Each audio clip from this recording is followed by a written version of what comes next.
ये बहुत ही ज्यादा इंपॉर्टेंट क्वेश्चन, बहुत ही खास क्वेश्चन। क्वेश्चन क्या है, लार में कौन सा एंजाइम होता है? लार में, किसमें? लार में कौन सा एंजाइम होता है? आपको ऑप्शन पर ध्यान देना है कि कौन सा ऑप्शन में टाइलिन है। जिस ऑप्शन में टाइलिन होगा वही आपका राइट आंसर हो जाएगा। लार में कौन सा एंजाइम पाया जाता है? लार में कौन सा एंजाइम उपस्थित होता है? टाइलिन। ठीक है, चलिए हम यहां पे लिख देते हैं।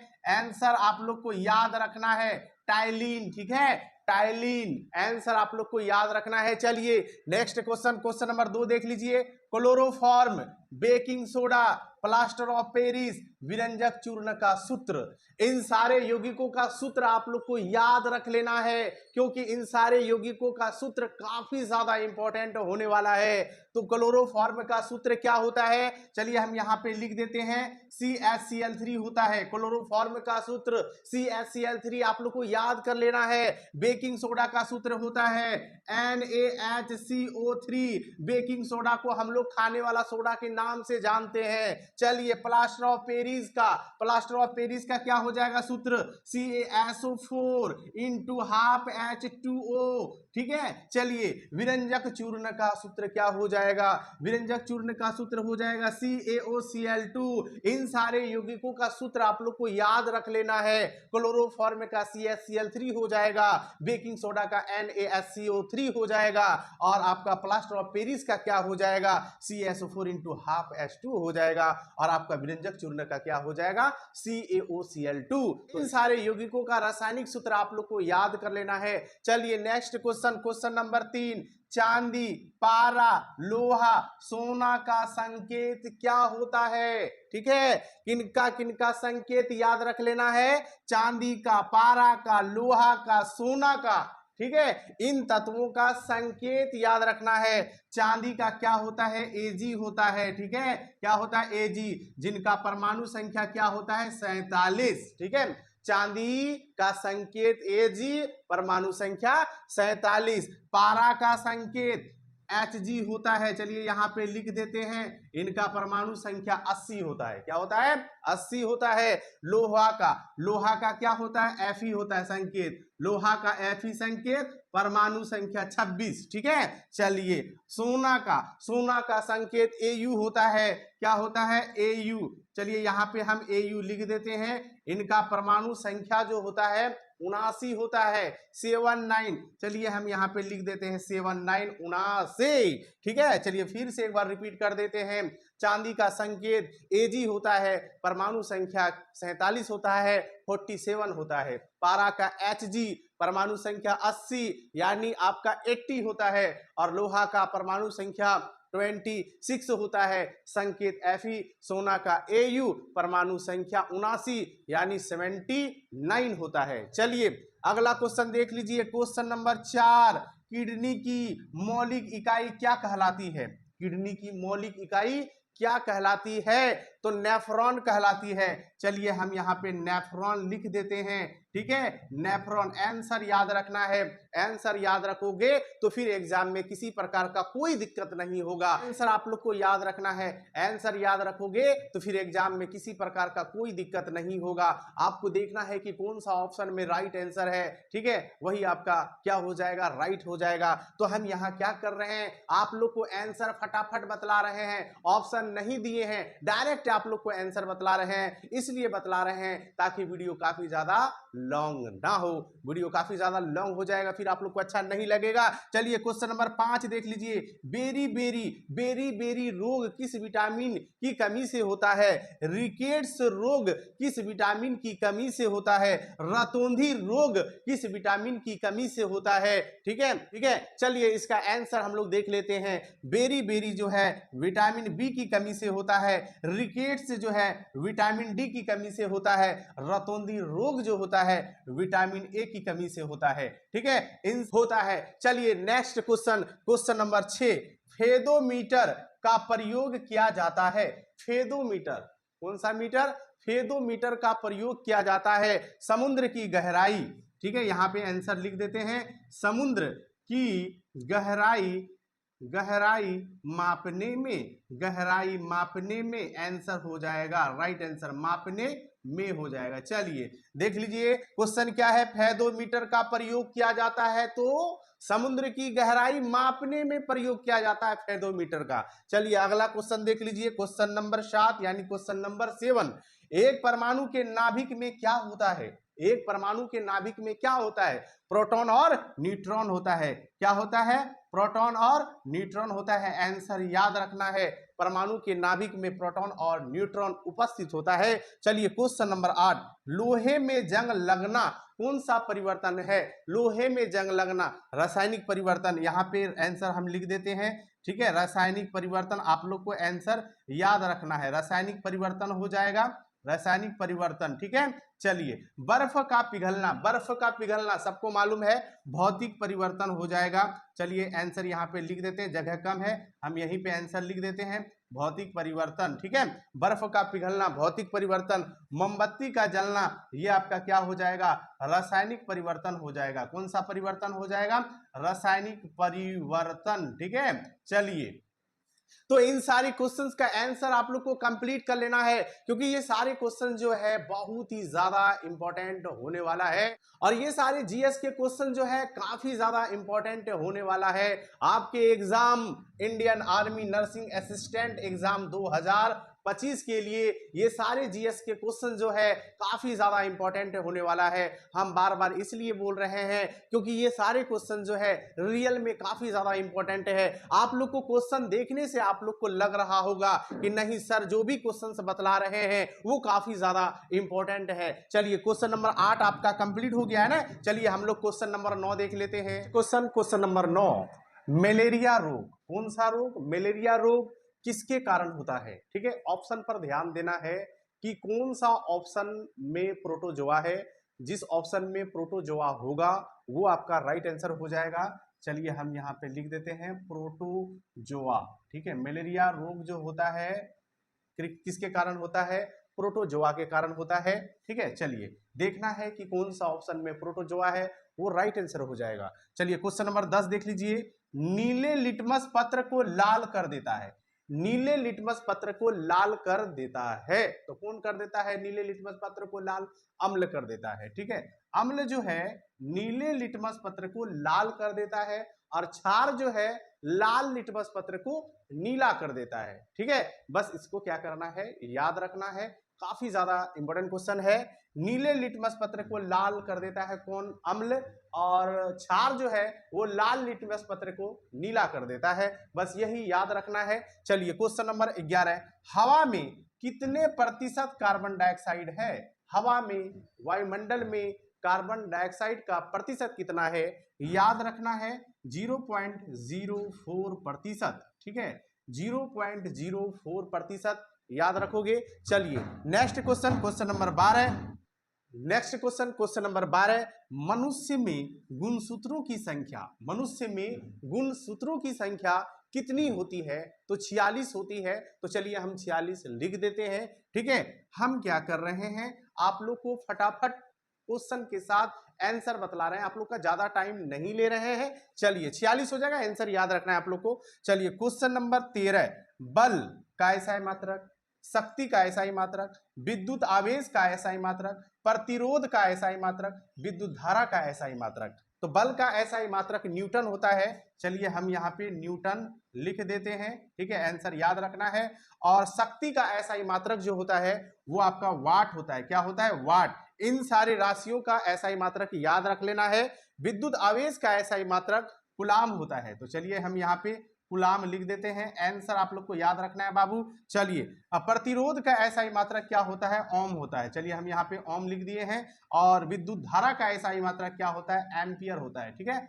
एम्पियर, विद्युत धारा का एसआई मात्रक एम्पियर। ठीक है, फिर से एक बार रिपीट कर देते हैं, आंसर आप लोग को याद रखना है। इन सारे राशियों का एसआई मात्रक आप लोग को हर हाल में कंप्लीट कर लेना है, यानी हर हाल में आप लोग को याद रख लेना है, यानी याद कर लेना है। बल का एसआई मात्रक आपका न्यूटन हो जाएगा, शक्ति का वाट हो जाएगा, विद्युत आवेश का कूलाम हो जाएगा, और प्रतिरोध का ओम हो जाएगा, और विद्युत धारा का क्या हो जाएगा? एम्पियर हो जाएगा। ठीक है, चलिए अगला क्वेश्चन देख लेते हैं। क्वेश्चन नंबर 14, सिस्मोग्राफ से क्या मापा जाता है? सिस्मोग्राफ से क्या मापा जाता है?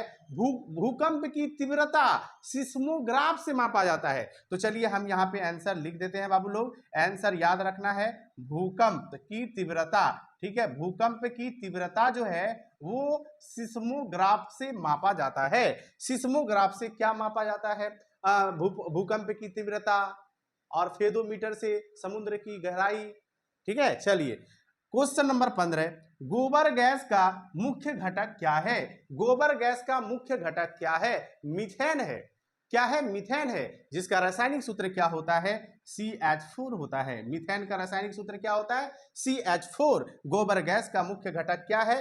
CH4, मीथेन, ठीक है। मीथेन को हम लोग बायोगैस, मार्स गैस के भी नाम से जानते हैं। मार्स गैस किसे कहते हैं? मीथेन को कहते हैं। बायोगैस किसे कहते हैं? मीथेन को कहते हैं। और मीथेन गैस जो है दलदली क्षेत्र में पाया जाता है। चलिए अगला क्वेश्चन, क्वेश्चन नंबर 16, पेनिसिलिन क्या है? पेनिसिलिन जो है क्या है? एक एंटीबायोटिक दवा है, ठीक है। चलिए हम यहां लिख देते हैं एंटीबायोटिक दवा है। पेनिसिलिन क्या है? एंटीबायोटिक दवा है। पेनिसिलिन की खोज किसने की? अलेक्जेंडर फ्लेमिंग, अलेक्जेंडर फ्लेमिंग ने, ठीक है। तो आंसर याद रख लेना है, इनको भी याद रख लेना है।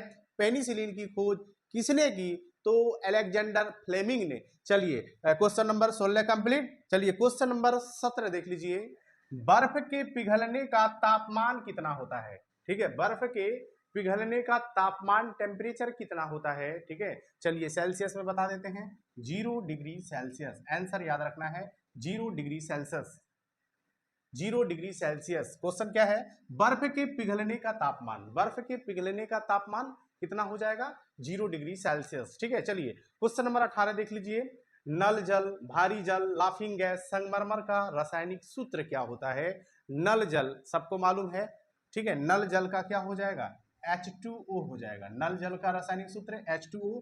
भारी जल का रासायनिक सूत्र क्या हो जाएगा? D2O। और लाफिंग गैस, हंसाने वाला गैस का सूत्र हो जाएगा N2O, ठीक है, नाइट्रस ऑक्साइड। और संगमरमर का हो जाएगा CaCO3, ठीक है।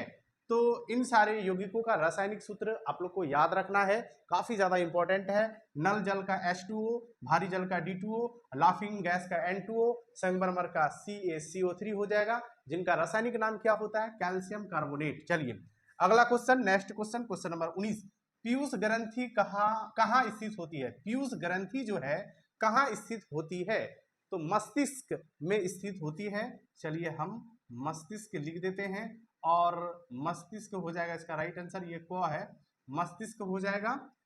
पीयूष ग्रंथि कहाँ स्थित होती है? कौन सी ग्रंथि? पीयूष ग्रंथि कहाँ स्थित होती है? मस्तिष्क। इसको हम लोग पिट्यूटरी ग्रंथि के भी नाम से जानते हैं, इनको मास्टर ग्रंथि भी कहते हैं। मास्टर ग्रंथि किसे कहा जाता है? पीयूष ग्रंथि को। इसको हम लोग पिट्यूटरी ग्रंथि के भी नाम से जानते हैं। चलिए क्वेश्चन नंबर 20, कांसा, सोल्डर और पीतल जो है किन किन धातुओं का मिश्र धातु है? चलिए कांसा देख लीजिए, कांसा जो है आपका हो जाएगा, कांसा का देख लीजिए, कांसा का हो जाएगा तांबा और टीन, ठीक है। तांबा और टीन का मिश्र धातु कौन है? कांसा। कांसा जो है तांबा और टीन का मिश्र धातु है। तांबा का संकेत क्या होता है? Cu होता है, और टीन का संकेत क्या होता है? Sn, ठीक है। चलिए अब अगला देख लीजिए, अगला क्या है? सोल्डर। सोल्डर मिश्र धातु जो है किन किन धातुओं का मिश्र धातु है? इसका राइट आंसर हो जाएगा टीन और सीसा। टीन और सीसा हो जाएगा, टीन का हो जाएगा Sn और सीसा का हो जाएगा Pb। चलिए ये हो गया। अब आते हैं हम लोग पीतल। पीतल मिश्र धातु जो है किन किन धातुओं का मिश्र धातु है? तो हो जाएगा तांबा, तांबा और जिंक हो जाएगा, तांबा और जिंक। तांबा का Cu प्लस जिंक का Zn, ठीक है। चलिए तो याद रखना है, कांसा का हो जाएगा तांबा और टीन। तांबा और टीन का मिश्र धातु कांसा है, और सोल्डर मिश्र धातु आपका हो जाएगा टीन और सीसा हो जाएगा। टीन और सीसा का मिश्र धातु कौन है? सोल्डर। और पीतल जो है तांबा, पीतल मिश्र धातु जो है तांबा और जिंक का है। याद रख लेना, कंप्लीट कर लेना, काफी ज्यादा इंपॉर्टेंट है। चलिए अगला क्वेश्चन देख लीजिए, क्वेश्चन नंबर 21, कौन सा रक्त समूह सर्वदाता कहलाता है? तो क्या हो जाएगा? O हो जाएगा। आंसर याद रखना है O। चलिए कौन सा रक्त समूह? O हो जाएगा। अगला क्वेश्चन है क्वेश्चन नंबर 22, विस्थापन, वेग, चाल, संवेग, आवेग कैसी राशि है? तो विस्थापन जो है आपका सदिश हो जाएगा, विस्थापन आपका सदिश राशि है, वेग भी आपका सदिश राशि है। चलिए हम यहाँ पे लिख देते हैं, याद रख लेना, जगह कम है। चाल जो है ये आपका अदिश राशि है, याद रखना है, ठीक है। संवेग और आवेग, ये दोनों संवेग और आवेग जो है ये आपका सदिश राशि है। चलिए फिर से एक बार हम बता देते हैं आंसर, विस्थापन हो गया, वेग हो गया, संवेग हो गया, आवेग, ये चारों जो है आपका सदिश राशि है। विस्थापन, वेग, संवेग, आवेग ये आपका सदिश राशि है। सिर्फ चाल जो है वो आपका अदिश राशि है, ठीक है। आंसर आप लोग को याद रखना है, आंसर याद रखोगे फिर एग्जाम में किसी प्रकार का कोई दिक्कत नहीं होगा। आज की वीडियो में जो है जीएस के जो है टॉप 25 इंपॉर्टेंट क्वेश्चंस कर रहे हैं, आंसर के साथ आप लोग को बतला रहे हैं, ठीक है। और ये सारे जीएस के क्वेश्चन जो है Indian army nursing assistant exam 2025 के लिए काफी ज्यादा इंपॉर्टेंट होने वाला है। तो इन सारे क्वेश्चंस का आंसर आप लोग को कंप्लीट कर लेना है, ठीक है। चलिए अगला देख लीजिए, क्वेश्चन नंबर 23 देख लीजिए। चलिए नेक्स्ट क्वेश्चन, क्वेश्चन नंबर 23, गुब्बारों में, हवाई जहाज के टायरों में, चिप्स की थैली में कौन सी गैस भरी रहती है? यानी कौन सी गैस भरी होती है? गुब्बारों में हीलियम गैस भरी होती है, और हीलियम गैस का संकेत क्या होता है? He।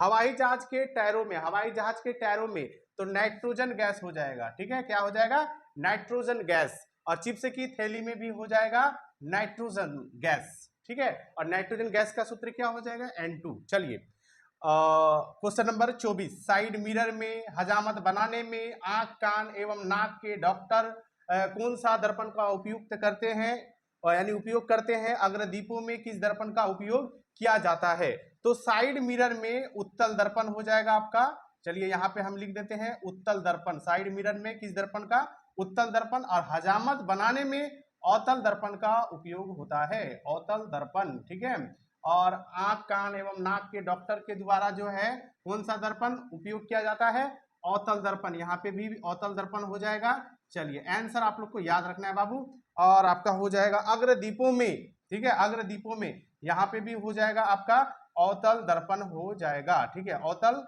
दर्पण। चलिए राइट आंसर हो जाएगा अवतल। चलिए क्वेश्चन नंबर 25 देख लीजिए, एक्सरे, इलेक्ट्रॉन, परमाणु, न्यूट्रॉन की खोज किसने की? एक्सरे का हो जाएगा रॉन्टजन हो जाएगा, ठीक है। क्या हो जाएगा? रॉन्टजन द्वारा, ठीक है। और इलेक्ट्रॉन का खोज हो जाएगा जे थॉमसन, जे थॉमसन के द्वारा हो जाएगा। इलेक्ट्रॉन का खोज जे थॉमसन के द्वारा, ठीक है। यहाँ पे लिख दिया, जगह नहीं है इसलिए हम यहाँ पे लिख दिए। और परमाणु का हो जाएगा जॉन डाल्टन के द्वारा। और न्यूट्रॉन का खोज हो जाएगा जेम्स चैडविक, ठीक है। चलिए आंसर आप लोग को याद रखना है, एक्सरे का हो जाएगा रॉन्टजन, इलेक्ट्रॉन का हो जाएगा आपका जे थॉमसन, और परमाणु का हो जाएगा जॉन डाल्टन, और न्यूट्रॉन का हो जाएगा जेम्स चैडविक, ठीक है। तो इन सारे क्वेश्चंस का आंसर आप लोग को याद कर लेना है। आज क्वेश्चंस का आंसर आप लोग को हर हाल में कंप्लीट कर लेना है, क्योंकि काफी ज्यादा इंपॉर्टेंट होने वाला है, ठीक है। तो आज की वीडियो में जीएस के टॉप 25 इंपॉर्टेंट क्वेश्चंस आंसर के साथ आप लोग को बतलाए हैं, ठीक है। इन सारे क्वेश्चंस का आंसर आप लोग को याद कर लेना है। चलिए आप लोग का ज्यादा टाइम नहीं लेंगे। आज का वीडियो आप लोग को कैसा लगा? अच्छा लगा हो तो वीडियो को लाइक, शेयर, कमेंट जरूर करना। जो हमारे चैनल पे नए हो उनसे रिक्वेस्ट है चैनल को जरूर सब्सक्राइब करना। चलिए धन्यवाद।